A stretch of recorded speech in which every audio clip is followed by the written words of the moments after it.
Assalamualaikum warahmatullahi wabarakatuh. Bismillahirrahmanirrahim. Allahumma shalli wa sallim wa barik ala sayyidina Muhammadin wa ala alihi washabihi ajmain. Amma ba'du. Itu sebabnya kenapa orang yang kafir mulai cilik sampai tua, ketika meh mati kok ngelafadzna la ilaha illallah, satu kalimat ini akan menghapuskan kekafiran di masa lalu. Kenapa kok bisa hapus? Karena kekafiran yang masa lalu itu omong kosong semua. Ya toh, mengatakan Isa Tuhan ya omong kosong, malaikat Tuhan ya omong kosong. Ini omong kosong semua. Barang itu kalau hakikatnya kosong, hilang karena tidak ada bukti, memang tidak benar. Itu kan gampang untuk menghilang. Itu podo karo wong mending ini. 3 miliar ambek 3 miliar. Iku podo karo 5 rupiah. Bariku gremeng meneh. 1 triliun ambek 1 triliun podo karo 500 rupiah. Omongan gremeng itu kan ya wong edan ngoten mawon kan. Berarti sak urip-uripe muni Isa pangeran ya edan. Muni liyane pangeran itu kan omongan ra penting semua. Meskipun yang disebut tuh miliar triliun, tapi kan cara guru biji busak kan gampang dobong ae wong ndak. Tapi malaikat bagian katabah, bagian nulis, iku ora wani ngobong la ilaha illallah ben kuwalat tapi pangerane. Makanya saya pastikan sekali sampean nglafadz la ilaha illallah itu benar, malaikat sing sentimen mbek sampean pun ndak bisa bakar itu. Kuwalat den. Paham juga maksudnya? Paham ya? Jadi jelas guys, ini kenapa kalimat itu begitu dikjaya. Paham ya? Begitu dikjaya. Lah soal kita ngalami di zaman akhir, orang lafadzkan kalimat itu dianggap bid'ah, terus tukaran.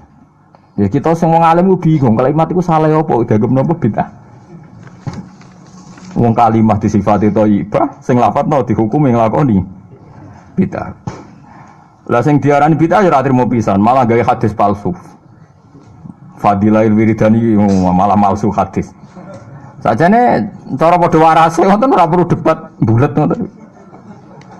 Padha warase larnya kono nganggo kapasitas ulama, kita pakai kapasitas apa? Ulama, terus kita diskusi baik-baik. Di kula baleni malih nggih, kenapa kalimat thayyibah disebut kalimat baqiyah? Dalam istilah Quran wal baqiyatus sholihat. Baqiyah itu sesuatu sing abadi. As-sholihat itu sing layak, sing apik, sing selalu duwe eksistensi. Soleh maknane layak. Layak iku mergo wujud. Nggih kula baleni malih tak wari filsafat ilmu hakikat. Sing darani layak ku sitok mergo wujud. Nak barang ora wujud itu jenenge dilafadzno tapi mboten layak. Dadi barang ana sing dilafadzno tapi ora layak, ana sing ora usah dilafadzno tapi wis layak disebut sholihat. Soleh maknane apa? Layak atau punya eksistensi. Misalnya begini ya, kalau tawarai ya, ben sama nang lafadzna la ilaha illallah itu benar. Ketika manusia itu menganggap, yasumu maknanya menganggap itu sesuatu tidak ada tapi dianggap nopo ada. Itu jenenge menganggap. Ketika manusia itu menganggap bahwa tidur itu penting, kalau orang tidak tidur itu maka dia akan lemah. Kalau orang tidak makan itu dia akan mati. Sebetulnya semua ilmunya manusia itu menganggap, karena diulang-ulang oleh satu kejadian. Kalau nak gak mangan itu lesu, nak gak turu itu lemes. Terus dia menganggap kalau gak tidur itu orang mati, kalau gak makan itu orang mati. Itu ilmu yang dikatakan oleh para ahli hakikat hanya menganggap itu sah. Karena anggapan manusia salah itu sah, keliru ya sah, benar ya sah, tapi ya hanya anggapan. Tapi dalam ilmunya Allah Ta'ala sing abadi, kehidupan itu tidak bersyarat makhluk itu harus makan, dan Allah bisa membuktikan itu lewat Allah menciptakan apa? Malaikat. Nah sehingga semua ilmu selain ilmu hakikat itu dalam bahasa ilmu hakikat disebut kita menganggap, kita merasa tahu. Bukan saya tahu, tapi saya merasa tahu. Nah, liyane kalimat la ilaha illallah itu semuanya begitu. Kita merasa tahu bahwa kira-kira begini, kita melihatnya begini. Tapi sing hakikat, sing gak bisa dibatalkan bahkan oleh malaikat sekalipun, niku namung kalimat la ilaha illallah. Nanti disebut kalimatu haqqin 'alaiha nahya wa 'alaiha namut wa 'alaiha nub'atsu insyaallah taala minal amin. Karena yang dikatakan hidup itu roh. Roh itu tidak butuh makan. Ketika jasad itu mati, hancur, itu rohnya kan masih hidup.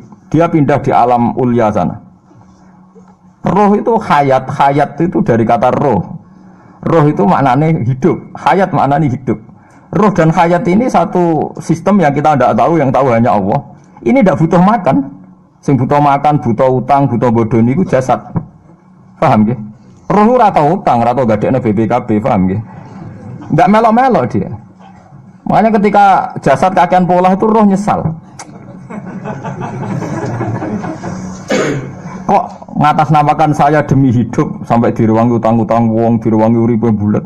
Toh saya bisa hidup tanpa hutang. Lah iku manusa iku aneh. Makanya disebut alam rohaniin itu sudah. Nah, ketika kita mati itu kan yang mati itu jasad. Jasad itu mati, rohnya sowan Allah. Tapi kita secara bodoh mengatakan kita mati. Loh, yang mati itu siapa? Hanya jasad kita, roh kita tidak mati. Yang soal Allah itu roh kita. Tapi kita bilang kita mati. Ya berarti kita bilang kita mati, ya kita mati. Menurut bahasa manusia, kalau kita sudah tidak ambekan, tidak makan, tidak minum, disebut kita nopo mati. Tapi alhamdulillah kita ini mukmin, meskipun bahasakan kita mati terus bahasano mugi-mugi disepunten pangeran niki ruhe nembe sowan, mugi-mugi diwelas. Intinya dene ramuni mati. Paham nggih? Mulane malaikat ngurung anak pidatone kiai sing lepas jenazah ya bingung. Perkarane dilepas niki pun mati, mboten saged napa-napa, ra iso njuk sepuro jenengan, ra iso salat, monggo kita salati. Iki sedongakno sakniki ruhe sowan pangeran mugi-mugi selamat. Jare mati, jare sowan. Sowan kan artinya mlaku-mlaku sowan kan. Nah, tapi misalnya mbok bahasano nganggo ilmu sing ekstrim kados kula, nganggo ilmu kelas berat kan malah diguyungake. Bahwa jasad ini mati, ini tidak penting karena jasad rohnya masih hidup.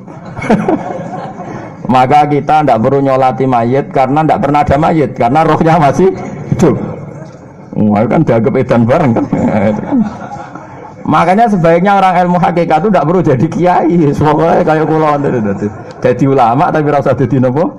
Ya, jadi kiai sampean ae sing ora paham detail-detailnya alam roh sampai alam nopo? Alam nopo? Jasad. Nah, itu keliru itu penting karena kalau tidak keliru itu tadi. Paham sih kalau maksudnya. Nah, itu disebut. Nah, kalau sama tanya, lalu roh itu gimana Gus? Ya nggak ada jawabannya. Wong Rasulullah saja yang orang paling pinter di dunia, orang paling tahu wa yasalunaka anir ruh kulir ruhu min amri rabbi. Roh itu urusannya pangeran. Makanya kalau sekarang sampean pertanyaannya gini. Ini waktu gale guyonane Siti Jenar. Siti Jenar itu ya ono pinter, ya ngawur tapi ono pinter. Dene iku ora tau salat. Sing salat ruhe jare. Dadi ora tau sujud, sing sujud jare ruhe. Yen darani wali songo iki goblok. Wali songo iki gobloke ra karuan jare Siti Jenar. Wong kon salat, bathuke nganti ngecap jare Siti Jenar. Lah nek sing ngecap bathuke sampean fisik iku hancur, pas ketemu Allah seksine apa? Jare Siti Jenar ke jangan ketemu pintu. Kok jasad kita ini hancur. Misalnya kayak ngandalo bathuk ngecap, jasad ini kan hancur. Sing mbok sowan pangeran rohem. Roh iku wis kon sujud ae ora usah awam. Lah akhirnya nak wae salat terus meneng ae jare wis salat. Sing ada teng pintu-pintu niku. Nah sing mung syariat terangno ora iso. Rata-rata kiai syariat kan ora pinter hakikat. Mau ngamuk ngono to murtad kowe. Nah ngamuk to. Hasil wong syariat kan apa? Ngamuk. Ngamuk stresan nerangno ngamuk. Ya akhirnya gak sambung kan. Akhirnya gak sambung. Saya pastikan ajaran Kak Siti Jenar itu sesat. Sesatnya adalah wali-wali yang alim, termasuk wali songo yang alim itu bilang begini. Ketika bathuk kita dikokon sujud ning pangeran, kita sujud itu sebetulnya bukti bahwa fisik kita itu tunduk sama perintah roh. Karena roh kita sujud, roh ini menyuruh fisik kita juga ikut sujud. Jangan jadikan fisik ini rivalnya roh. Itu kita gobloknya Siti Jenar. Kalau roh kamu sujud, fisik kamu tidak sujud, namanya rivalitas. Berarti kowe di jisim, duwe wadak sing ra nurut roh. Berarti rivalitas. Lalu jasad kamu itu sing mimpin sapa kok gak nurut. Lah ini malane sing rada-rada Siti Jenar tobat mulai detik ini Pak. Karena Ya mboten tak ajak mikir sampean, paham nggih. Jadi ini permainan ilmu kelas tinggi, paham nggih. Kayaknya gak tahu mikir toh. Lha diwarai kok ben kok kene alhamdulillah aku fase. Paham nggih. Paham nggih. Makanya andekan malaikat itu kok sujud ning Nabi Adam ketika Allah nyuruh, "Hei para malaikat, saya menciptakan manusia namanya Adam. Setelah jadi maka kamu sujudlah." Itu malaikat sujud. Sujudnya malaikat bukan karena nganggap Nabi Adam itu Tuhan atau makhluk yang istimewa, enggak, karena perintah Allah disuruh sujud. Malaikat enggak perlu tanya maknanya sujud ke Adam itu apa, enggak perlu, pokoknya karena Allah nyuruh ya sujud, paham ya? Setan pakai rasional, ngapain sujud Adam? Musuh bodoh-bodoh makhluk.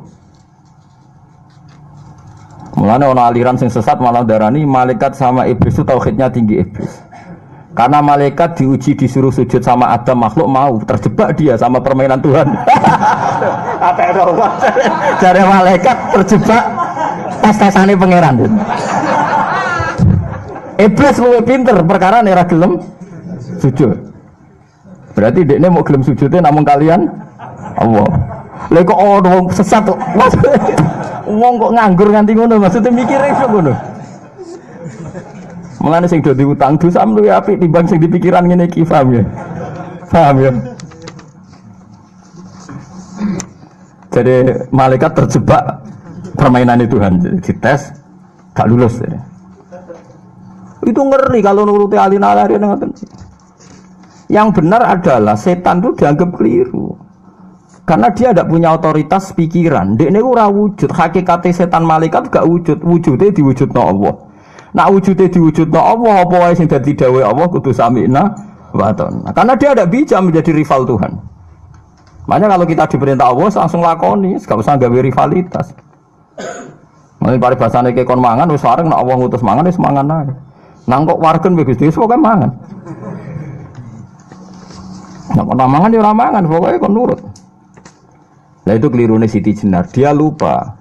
Dia itu lupa bahwa dengan mengatakan jasadnya tidak perlu sujud, mergo sok ben sing dihisab roh, dia bikin rivalitas antara roh dan jasad.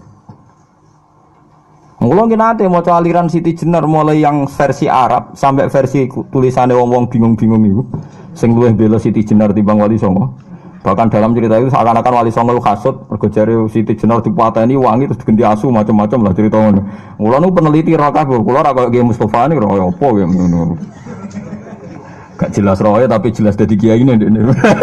Enak ngoten niku. Dadi ya ana wong ilmune ra pati akeh tapi jelas dikiyaino. Kula ilmune akeh ra pati dikiyaino. Jadi kekeliruan-kekeliruan ini mergo ngoten niku nggih memang ilmu hakikat itu jelimet. Tapi sampean harus saya latih. Piye sampean ngaji ning kene ya suwi tuwa supaya kenal sithik-sithik. Lah nanti makanya nanti menghilangkan barang batil itu mudah sekali. Karena barang batil itu hakikatnya enggak ada. Mbok ana wong muni sak miliar ditambah 1 triliun jumlah 5 rupiah, mbok sing disebut angka sak miliar, sak triliun lafaz ini enggak ada. Nggih lafaz ini enggak ada, fakta ini tidak ada. Makanya disebut di Quran iyaquluna illa kadziba. Sebagian Quran istilah lebih ekstrim. Kaburas kalimatan takhruju min afwahihim. Kalimat itu menjadi besar karena ada yang melafatkan, tapi kalimat ini tidak pernah menunjuk hakikat. Lho nggih to, misale wong nyebut iki geni, wong iki HP kok diarani geni, itu pernah ada kalimatnya tapi tidak ada faktanya. Ini batu disebut itu Tuhan. Yang benar itu batu, disebut Tuhan itu kan kalimat sing ada kalimatnya tapi tidak ada faktanya. Paham ya? Ini disebut kaburas kalimatan sing takhruju min afwahim. Terus iyaquluna illa kadziba. Mereka hanya ngomong secara dusta. Sebetulnya kalau barang hakikat itu tidak usah diomongkan, itu tadi kalimatu haqqin 'alaiha nahya wa 'alaiha namut wa 'alaiha nuqasu insyaallah taala minal amin. Tapi kalau kalimatul batil kalau enggak diomongkan enggak ada yang ngomong. Karena harus diomongkan, itu pun enggak menunjuk apa? Enggak menunjuk apa? Hakikat. Lah semua manusia itu ngomongnya itu rodok-rodok ala zamihim sesuai klaimnya. Mulane omongane sampean bingung nama malaikat. Saya jamin, muga sampean kenal malaikat kados kula niku malaikat sambat tenan mbek omongane sampean. Kok ndak gimana coba? Kita bilang saya ini kaya, baru punya uang banyak kaya. Malaikat sing nyekseni kekayaan Allah janggal, kere kok muni sugih. Terus kowe muni saya ini orang kuat karena saya presiden Amerika, saya presiden Indonesia orang kuat. Kita pun sebagai kiai bilang Jokowi itu orang kuat, presiden itu orang kuat. Malaikat sing roh langit bumi, sing roh Allah, dijayane Allah, pemene malaikat Israel. Mangkele sak boleh bahasa kuat tuh.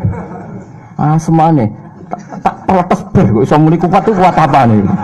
Jadi bahasa manusia itu membingungkan semua. Coba Anda jadi malaikat Israel, terus orang petita-petite muni kuat. Kuat temuning di tak pites setiap saat itu.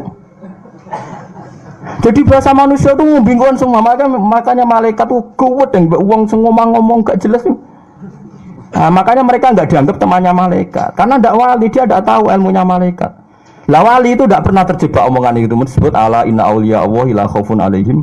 Walaupun sampai disebut nanti di antara khasi wali itu kalau meninggal tatanazzalu alaihimul malaikatu alla takhafu wala tahzanu wa absyiru bil jannatil lati kuntum tu'ad. Terus malaikat-malaikat yang di langit semuanya bilang pada wali ini nahnu auliyaukum fil hayatid dunya wa fil akhirah. Saya ini mitra kamu, saya ini teman kamu baik zaman kamu di dunia maupun di akhirat.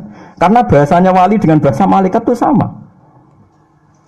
Enggak pernah merasa kuat, enggak pernah merasa hebat karena malaikat itu tahu yang hebat itu Allah, tahu betul dia.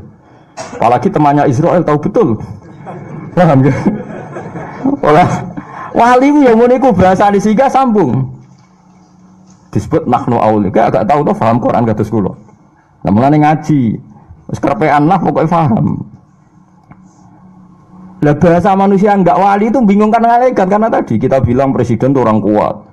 Ini orang kuat. Padahal malaikat yang bagian mitosnya Allah ini janggal, kuatnya nang ndi. Apalagi malaikat yang nyekseni alam malakut, alam ning langit. Yang sampean saiki wis sinau planet mawon lah.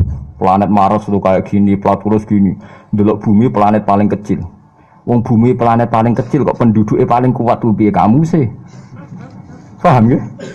Wes bumi paling kecil digoni wong miliatan. Terus untuk mau sepiro? Mau untuk kok terus kuat itu kuatnya nih? Nanti. Berarti sampean membahasakan orang kuat ya gak sido bener. Orang itu ilmuwan, orang paling pinter di dunia. Pinternya ning ndi? Misalnya yang ngerasa pinter karena ini bisa menemukan komputer, bisa menguasai sak dunia, peneliti, handal ngene-ngene jare malaikat. Umpama ke roh ilmu sak bumi ku rong roh Mars. Aku sing nata Mars, tukang jogo. Artinya umpama kowe roh tenan bumi ku roh planet lain dan kehidupannya di sana. Apa meneh alam malakut, alam roh. Misalnya alam kematian itu butuh ilmu 99, alam dunia mau butuh sitok. Ngendikane Nabi bandingan ilmu dunia sampai akhirat itu 99 banding 1. 1 dibagi wong sak dunia. Mulane Nabi Musa ra wis nabi, salah ngomong pangeran tersinggung, nek urusan lafaz ngono iku tersinggung. Nabi Musa ra kekasih pangeran. Mulane nek sampean ngaku ngerti kudu ngerti, nek kowe ra ngerti maksudnya. Paham ya, dadi besok mulai saiki nek kowe muni ngrasa ngerti, maksudnya ngerti nek kowe iku ra pati ngerti. Dadi diterusno. Dadi sampean atape malaikat Israel. Tak goblok kowe kok ngrasa ngerti. Ya saya tahu bahwa kita orang lemah terus dan gak tersinggung dan paham. Nabi Musa itu suatu saat dia khutbah. Kita alat ilmu hakikat. Nanti setelah itu sampean baca kitab yang saya ajarkan di sini gampang.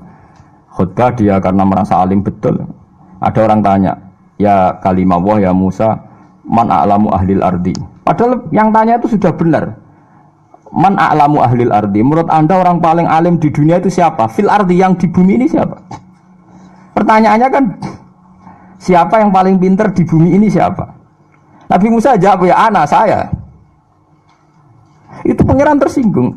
Di semua riwayat kitab-kitab hadis sahih disebut Islam yaruddal ilma ilaihi karena Musa tidak bilang yang paling pintar itu Allah. Padahal Musa enggak pernah terlintas bahwa dia rivalnya Allah atau sawah karuan lah corong Jawa itu Allah karuan jadi tidak perlu dibakas. Mulane wong Jawa saking suwene muni ngono suwe ra bakas Allah. Angger lara nemen wis donga njaluk Allah. Ora iki jele goroban tapi nek Allah ngersakno mari wis suwe. Suwe-suwe lafaz Allah dianggap wis suwe dadi repot wong Jawa. Akhirnya malah ra bakas Allah. Akhirnya Allah tersinggung. Ketika tersinggung langsung saat itu juga Allah negur. Bala ya inna abdi kata Allah, Musa kamu salah, saya punya hamba yang lebih alim ketimbang kamu. Dasar Nabi Musa penasaran, kok ono wong luwih pinter. Ya Allah saya harus bertemu dia, kok iso ono wong luwih pinter timbang aku. Nah tenan akhirnya ya Allah dipertemukan mbek Nabi Khidir. Cara wong ahli kungfu nganggo 3 jurus tebak-tebakan Nabi Musa ora tau menang. Ora usah nganti 10 jurus. Jurus pertama Nabi Musa yo kalah, jurus kedua yo kalah, jurus ketiga kalah. Mulane dari Nabi Khidir pertama ketemu Nabi Musa niku. Ya mulane Nabi Khidir senane nglamun. Mulane dekne lugu ning Farwatin Khadra. Farwah niku lemek, Khadra iku ijo. Terus mulane disebut Nabi Khidir senengane santai-santai tenggene napa nggih cara mriki karpet hijau. Tapi dhisik ora ana karpet mbok bantah tukune nang ndi malah repot wis. Angel ngaji mbek Mu'tazilah kok angel. Tak kata tukune kapan utang tak kredit ae malah repot. Padahal zaman akhir gede barangku kas apa kredit karpet tukune ning ndi. Zaman akhir uang tukang analisis, tanggane tuku sepeda motor untuk duit konti. Wong rezeki kok pangeran tak kono konti. Mulane wong alim mesti ning donya dianggap goblok. Kula nak ditanggo melarat. Tuku mobil, tuku sepeda motor kula ora janggal. Kula niku wong mukmin, wong alim. Dadi pikiranku pangeran ngersakno pira wene. Tapi wong analisis sing cerdas ora sing ngono. Kok bisa gaji segitu beli mobil? Dadi wong alim kok tidak ilmu. Nah, akhirnya kalau kula masih jaga bodoh. Kuwi kok ora janggal lho ngono. Lah kuwi wong alim ora jagal dunya jagale ning ndi? Cara aku pangeran ngersakno ora ana sing mokal. Paham? Tapi sing ahli analisis itu sudah kepinter. Dari mana dia dapat itu? Sing paling kredit, sing untuk hasud sederhana, hasud sederhana. Nah, hasudnya kelas tinggi, wah paling make up, paling rental dan darani sugih macam-macam. Tapi lucunya neng ilmune manusa, sing pinter nganalisis sudah kepinter. Nah neng ilmune wali ora omongan ra penting. Mergo wali langsung eling Allah, isi ngono iku kersane pangeran, berkah isi ngono iku kersane pangeran. Tapi kita sih dianggap bodoh. Nah, aksaru ahli jannah al-bulhu, ake-ake bodoh swarga bodoh-bodoh niku. Maksudnya bodoh kaya kula niku ora bodoh sing. Ora bodoh Superman niku bodoh. Oh ana niku wong sing bodoh cara Allah iku malah pinter-pinter cara dunya.